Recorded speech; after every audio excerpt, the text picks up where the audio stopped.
السلام علیکم۔ بسم اللہ الرحمن الرحیم۔ کسی کی زمین دبا لینے کی سزا۔ رسول اللہ صلی اللہ علیہ وسلم نے فرمایا کہ جو شخص ناحق اور زبردستی سے کسی کی ایک بالشت بھر زمین دبائے گا تو قیامت کے دن اس کے گلے میں 7 زمینوں کے وزن کے برابر گلے میں طوق ڈالا جائے گا یا 7 زمینوں میں دھنسا دیا جائے گا۔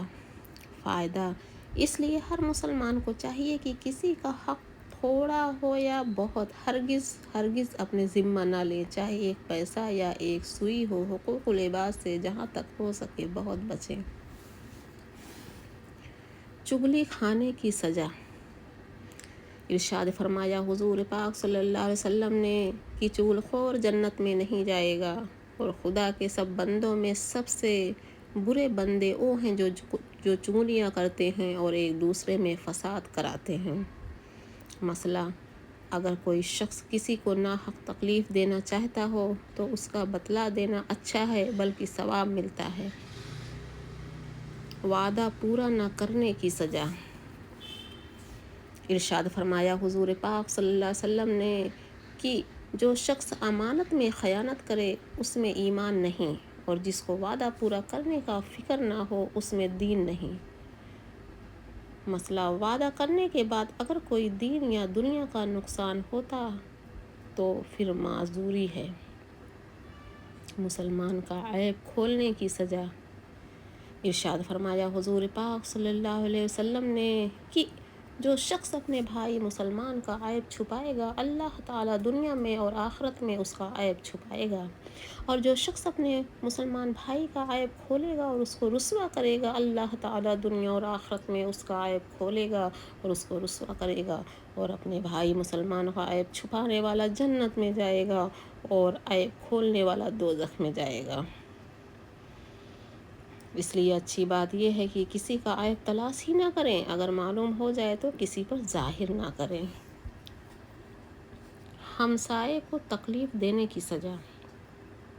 ارشاد فرمایا حضور پاک صلی اللہ علیہ وسلم نے کہ وہ شخص جنت میں نہیں جائے گا جس کا ہمسایہ اس کے ستانے سے بے فکر نہ رہتا ہو، یعنی ہمسائے کو یہ فکر لگا رہتا ہو کہ یہ شخص موقع ملنے پر جان مال عزت کا نقصان پہنچائے گا۔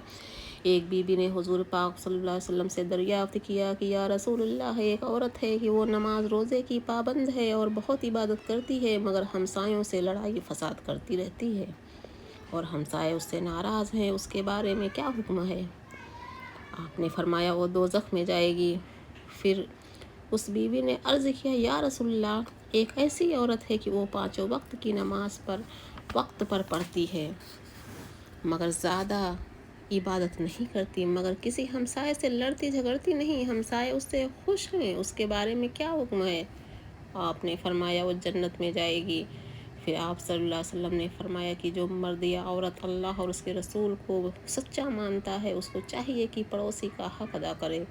عرض کیا گیا یا رسول اللہ، پڑوسی کا حق کیا ہے؟ آپ نے فرمایا کہ ضرورت کے وقت اس کو قرض دے دینا، اس کے بلانے پر اس کے گھر جانا، بیماری میں اس کی خبر لینا، تکلیف میں اس کی مدد کرنا، اس کے آگے بھی اور پیچھے بھی اس کے گھر کے بال بچے کی حفاظت کرنا، اس کو ظلم نہ کرنے دینا، اچھے کاموں کی اس کو نصیحت کرنا، اس کو ناحق کوئی تکلیف نہ دینا۔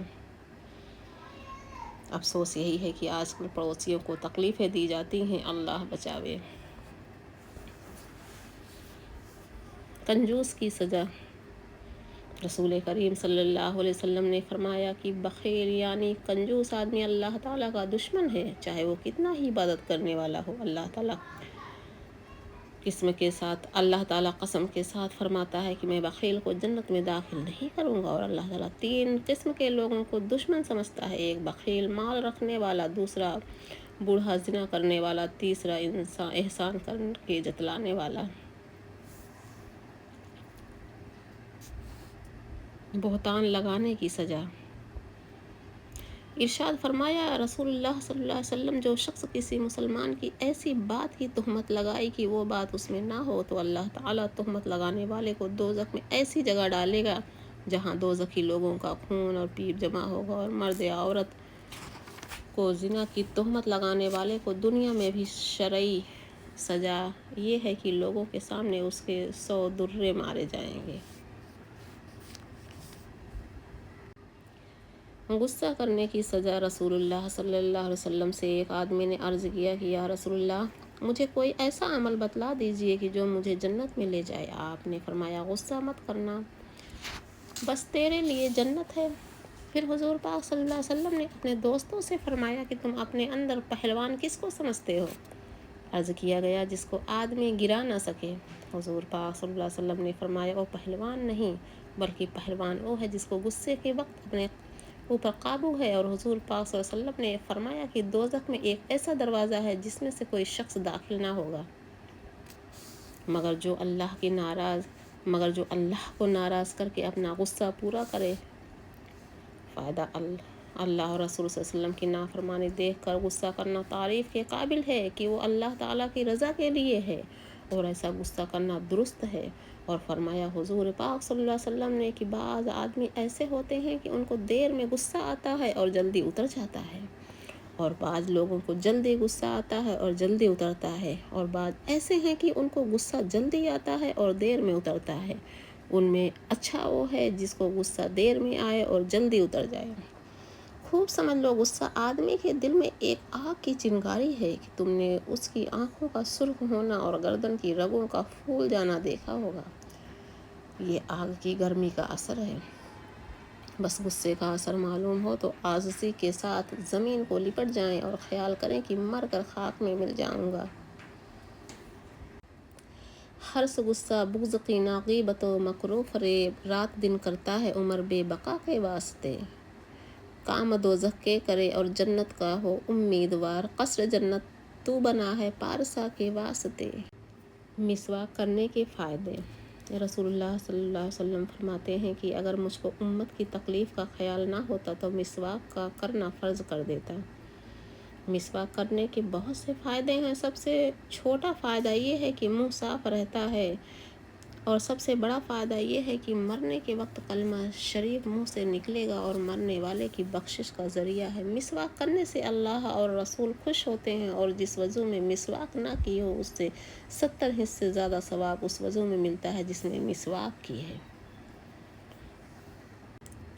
لوگوں کو آرام پہنچانے کی بزرگی۔ ارشاد فرمایا رسول اللہ صلی اللہ علیہ وسلم نے کہ ایک آدمی چلا جا رہا تھا، راستے میں اس نے کانٹے کی ٹہنی پڑی دیکھی تو اس نے اس کو راستے سے الگ کر دیا۔ اللہ تعالیٰ نے اس عمل کو پسند فرمایا اور اس آدمی کو بخش دیا۔ اس حدیث شریف سے معلوم ہوا کہ لوگوں کو آرام اور نفع پہنچانا اللہ تعالیٰ کو بہت پسند ہے، اور یہ بھی معلوم ہوا کہ ہلکا اور چھوٹا سا بھی کوئی نیک کام حق تعالیٰ کو خوش کرنے کے لیے کیا جاوے تو بعض دفعہ اسی کی وجہ سے بخشش ہو جاتی ہے۔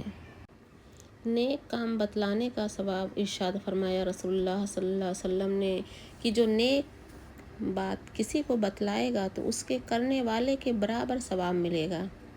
مثلاً ایک آدمی نے کسی کو نماز سکھائی تو جب تک وہ سیکھنے والا نماز پڑھے گا تو جتنا ثواب اس پڑھنے والے کو ملے گا اتنا ہی بتلانے والے کو ملے گا، یا کسی غریب کی سفارش کر کے اس کو حرج دلوا دیا تو جتنا ثواب دینے والے کو ہوگا اتنا ہی سفارش کرنے والوں کو ملے گا۔ اسی طرح سب اچھے کاموں میں سمجھ لیا جاوے اور اسی طرح برے کاموں کے بتلانے کا عذاب سمجھ لیا جاوے۔ تندرستی بڑی نعمت ہے۔ رحمت عالم حضور پاک صلی اللہ علیہ وسلم نے فرمایا کہ 2 نعمتیں ایسی ہیں جن میں بہت سے لوگ نقصان اٹھاتے ہیں، ایک تندرستی اور دوسرے رزق کی کشادگی۔ اس حدیث شریف کا مطلب یہ ہے کہ تندرستی اور رزق کی فراغتی ایسی بڑی نعمت ہے، اگر آدمی چاہے تو عبادت اور اچھے کام خوب کر سکتا ہے، مگر اکثر لوگ ایسے ہی ہیں جو اس نعمت کی قدر نہیں کرتے اور دن رات فضول بیکار باتوں میں اپنی زندگی برباد کرتے ہیں۔ کچھ نہ اپنے رب کی یاد کی، عمر اپنی مفت میں برباد کی۔ جو عمل ہمیشہ ہو وہ خدا کو پسند ہے۔ ارشاد فرمایا رسول اللہ صلی اللہ علیہ وسلم نے کہ اللہ تعالیٰ کے نزدیک سب عملوں سے زیادہ پیارا وہ عمل ہے جو ہمیشہ ہوتا رہا ہے، چاہے تھوڑا ہی ہو۔